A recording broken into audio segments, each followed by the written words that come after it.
Affaires étrangères du Royaume du Bhoutan, pour sa déclaration. À présent, je donne la parole à Madame Tokelina Finikaso, ministre des Affaires étrangères, du Commerce, du Tourisme et de l'Environnement et du Travail de Tuvalu.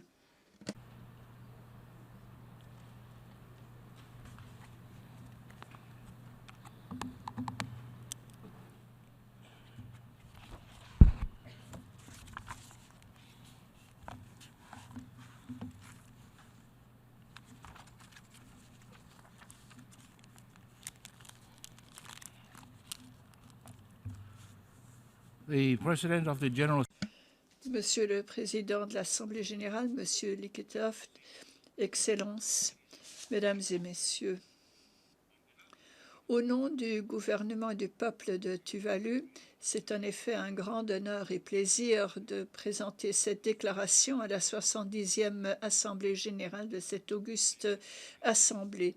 Je vous félicite, Monsieur le Président, à l'occasion de votre élection et je souhaite plein succès et bénédiction à l'Assemblée générale sous votre direction avisée.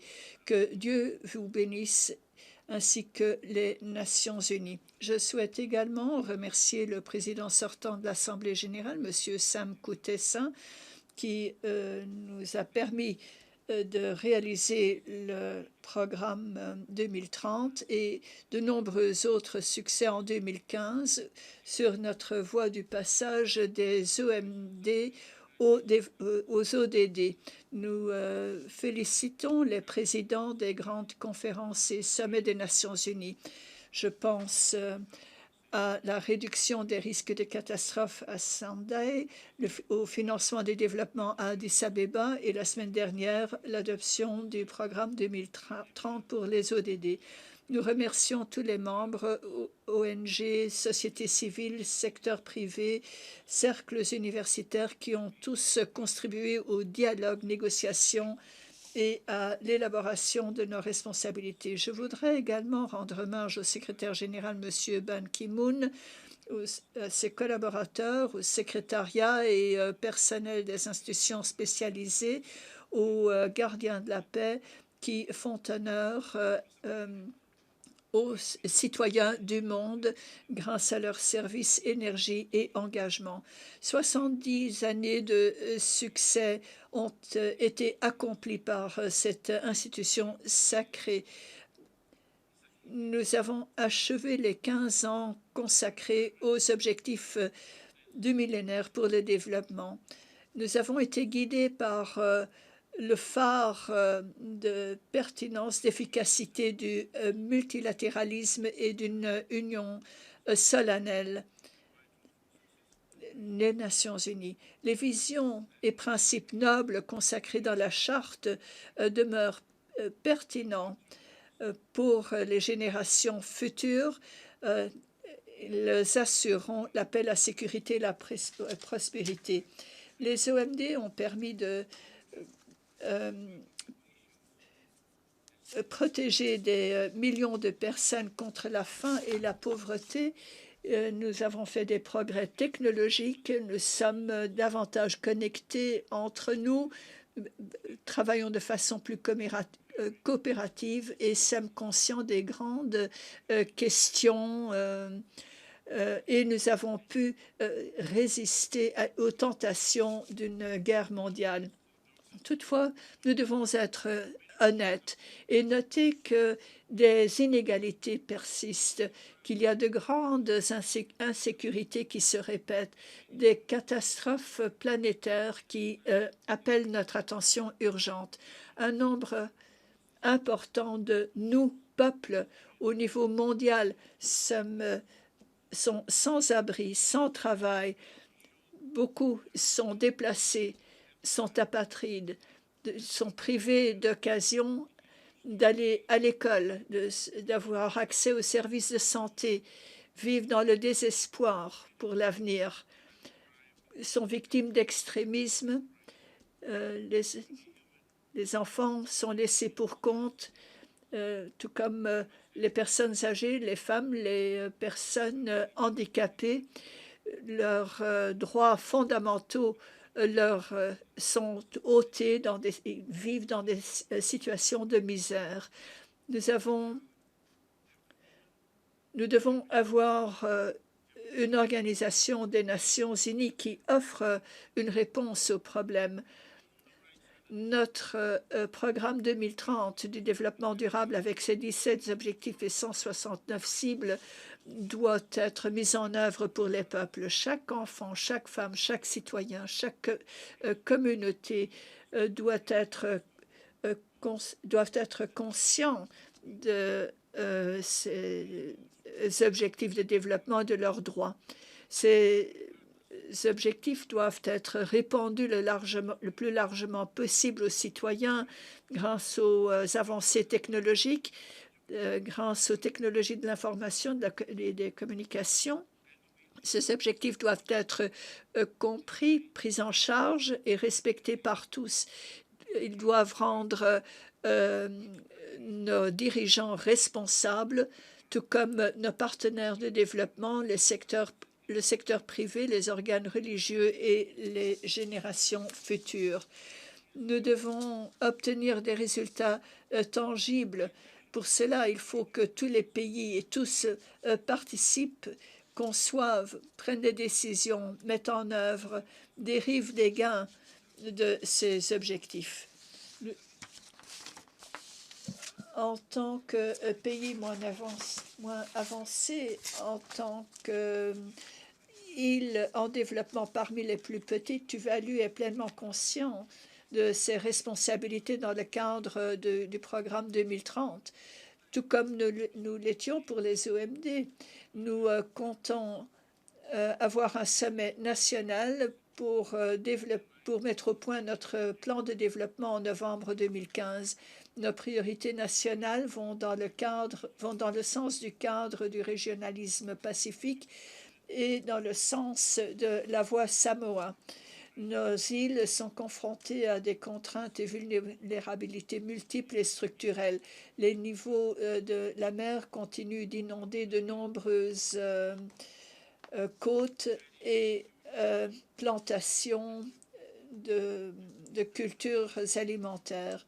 Il s'agit d'une question de sécurité urgente pour les différentes générations. Notre existence est menacée dans le Pacifique. Et même les pays plus peuplés qui vivent dans les plaines inondées. Les populations risquent d'être déplacées. Nos citoyens pourront choisir la migration. Toutefois, la migration ne règle pas le problème du réchauffement de la planète.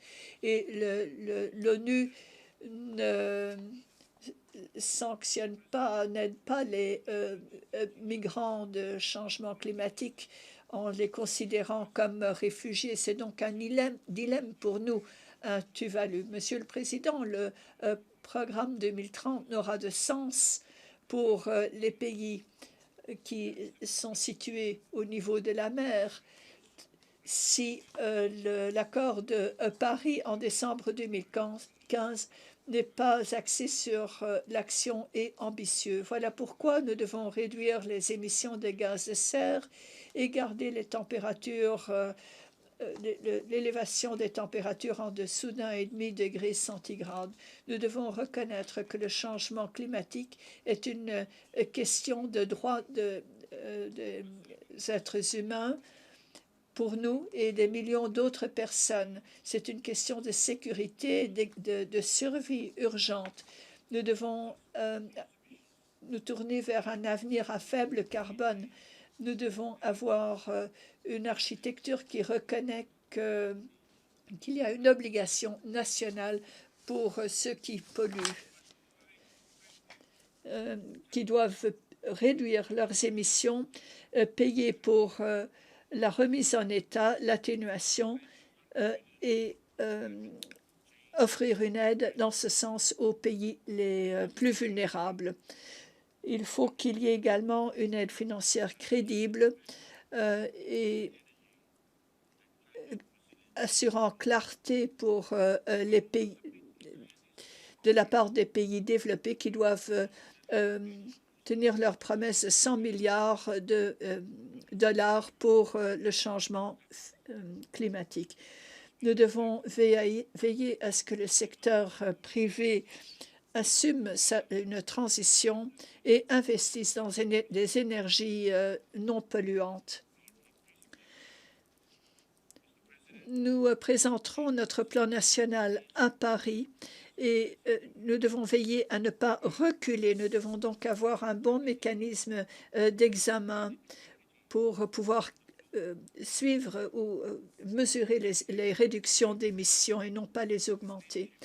Monsieur le Président, il y a un malaise en ce qui concerne les conflits qui déstabilisent, la violence, la brutalité malicieuse, l'impunité dans le monde. Tout cela nous inquiète. Nous devons offrir espoir et direction vers la paix durable. Nous saluons le rapport du secrétaire général sur l'avenir des opérations de paix qui demande un changement, une réforme.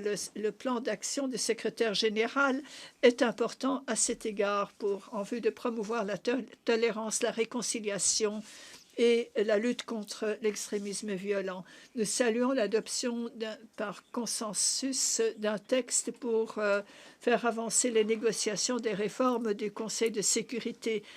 La résolution adoptée a tardé à venir, mais elle doit donner un nouvel élan.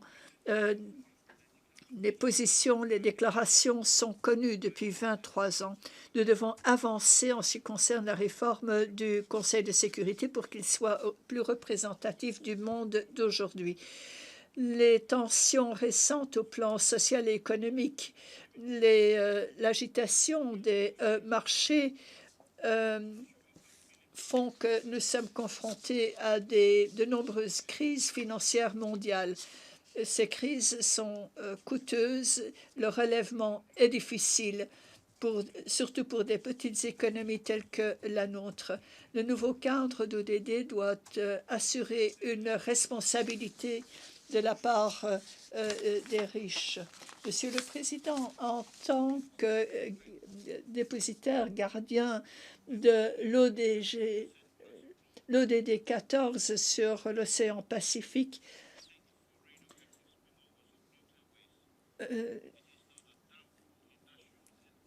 en tant que gardien de l'océan Pacifique, nous appuyons l'ODD 14.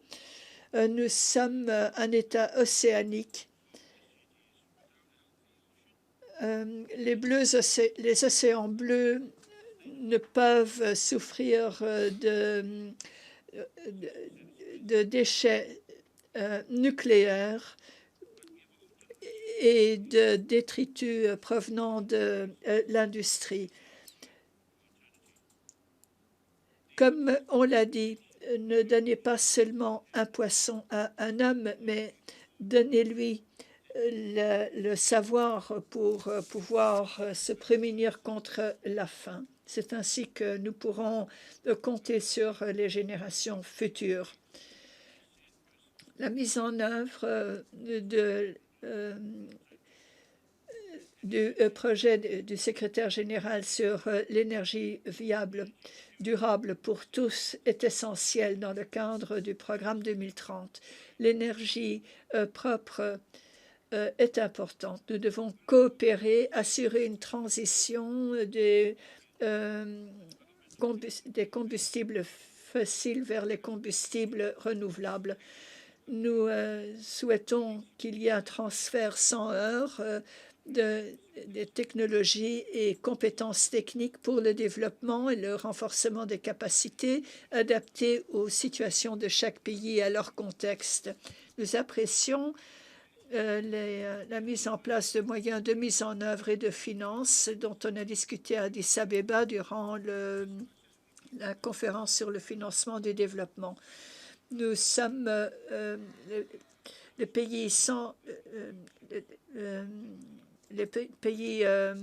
insulaires, les SIDS, accueillons favorablement le Fonds vert du climat. L'encyclique récente de Sa Sainteté le pape François indique clairement que les rôles de leadership doivent être accomplis sans conflit, sans déséquilibre commerciaux, sans mauvaise gouvernance, sans distinction de race ou de sexe, sans intérêt propre, sans cupidité. Nous, peuple, avons besoin des ODD et de dirigeants responsables. Nous avons organisé des séminaires de parlementaires et un code de leadership. Nous avons un bureau indépendant d'ombudsman.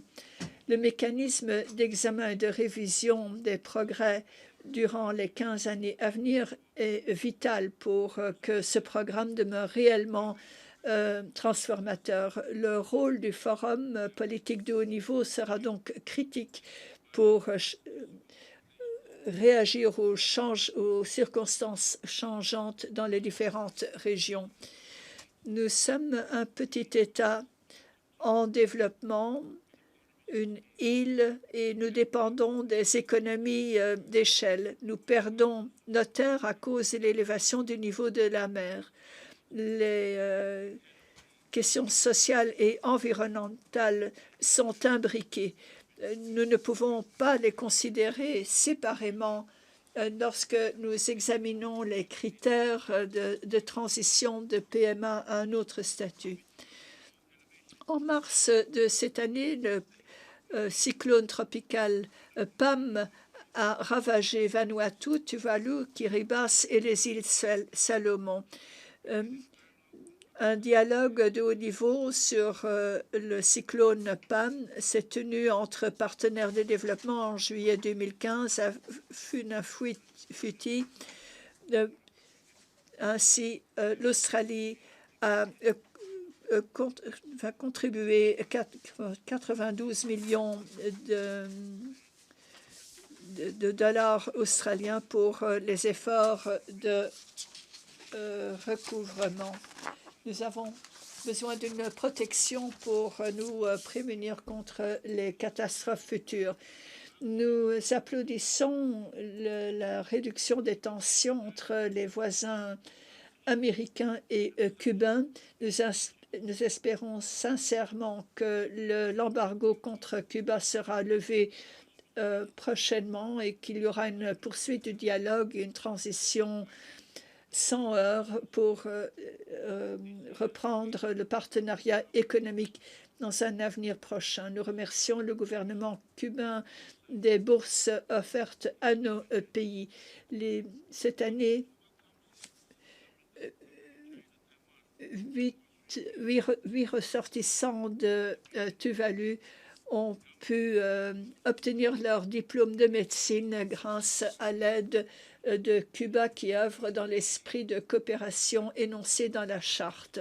Tuvalu salue également les efforts du gouvernement de la République de Chine, Taïwan, pour promouvoir la paix et la prospérité dans la région et dans le monde. Le gouvernement et les ONG taïwanaises ont sans relâche appuyé différents programmes de développement et humanitaire, et, souvent à travers les institutions spécialisées de l'ONU, telles l'OMS, l'OACI, la Convention cadre sur le changement climatique. Les projets d'infrastructure, de transfert de technologies, de renforcement des capacités de Taïwan ont produit des résultats réels et tangibles dans notre pays. Nous nous sommes fixés un programme ambitieux de 2030. Nous continuerons d'appuyer ce programme qui consiste à transformer notre monde. Si nous voulons être ambitieux pour tous les objectifs les 17 objectifs, tous les objectifs du développement. Soyons tout aussi ambitieux pour ce qui est de l'objectif 13 à Paris. Je vous remercie, Monsieur le